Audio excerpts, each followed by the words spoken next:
5वीं AMP राष्ट्रीय प्रतिभा खोज परीक्षा 2024 के लिए 350 से अधिक जिलों के 30,000 से अधिक छात्र पहले ही रजिस्ट्रेशन करा चुके हैं। रजिस्ट्रेशन की अंतिम तिथि शुक्रवार 30 नवंबर 2024 तक बढ़ाई गई। परीक्षा शुक्रवार 7 दिसंबर 2024 को होगी। देश भर के हाई स्कूल, जूनियर कॉलेज और डिग्री कॉलेजों के छात्रों के लिए एक अच्छी खबर है।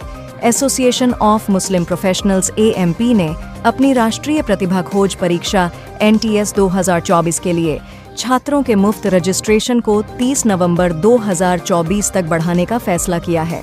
अब तक 30,000 से अधिक छात्र पहले ही पंजीकरण करा चुके हैं, जो देश के 350 से अधिक जिलों और 700 से अधिक तालुकाओं के 900 से अधिक परीक्षा केंद्रों में शामिल होंगे।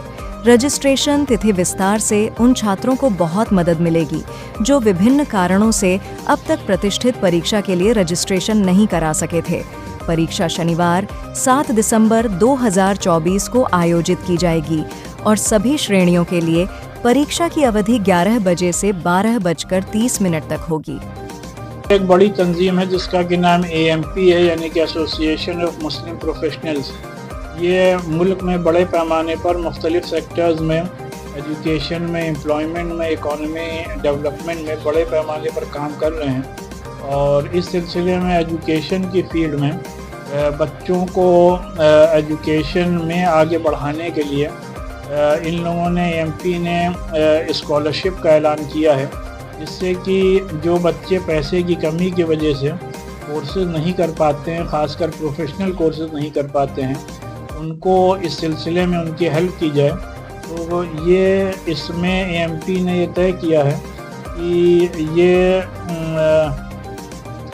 इस बार बड़े पैमाने पर पूरे इंडिया भर के बच्चों को थ्रू आ टेस्ट ये स्कॉलरशिप देंगे, और जिसका कि एग्ज़ाम 7 दिसंबर को है और जिसकी कि लास्ट डेट रजिस्ट्रेशन की 30 नवंबर है। और ये ऑफलाइन और ऑनलाइन दोनों तरीक़े से इसमें रजिस्ट्रेशन किया जा सकता है। और इसमें AMP अपने मुख्तलिफ़ पार्टनर्स के साथ मिलकर अराउंड 10 करोड़ की स्कॉलरशिप देने का ऐलान किया है।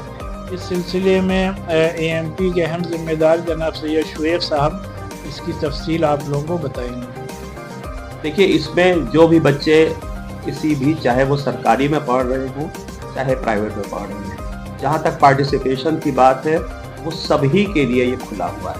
पहली तो बात ये। दूसरी बात ये है कि हम जिन बच्चों को सपोर्ट करेंगे उसमें कैश प्राइजेस भी हैं। उसके अतिरिक्त अगर हम किसी कोचिंग के इंस्टीट्यूट में उनको भेजते हैं तो उसका जो भी खर्चा वहाँ पर होगा, उसमें भी कैटेगरीज हैं, किसी 100% भी है, वो बच्चे की प्रतिभा पर डिपेंड करता है। लेकिन बुनियादी मकसद हमारा ये है कि हम देश के बच्चों को जो बेहतर से बेहतर इंस्टीट्यूट्स हैं, INIs हैं, हम उनके लिए तैयार करें। जहाँ तक आपने रूरल एरिया की बात की, आजकल मोबाइल फैसिलिटी तो सभी के पास लगभग है, और जहाँ तक उनके स्तर की बात आप देखते हैं तो ये पाया गया है कि वो बच्चे ज़्यादा ज़हीन है, ज़्यादा इंटेलिजेंट है बनिस्बत इसके कि जो यहाँ पे पढ़ रहे हैं। तो जहाँ तक मेरा अपना मानना है, और इसमें तजुर्बे भी किए गए हैं, कि जो रूरल एरिया के बच्चों में भी किसी किस्म की प्रतिभा की कोई कमी नहीं है।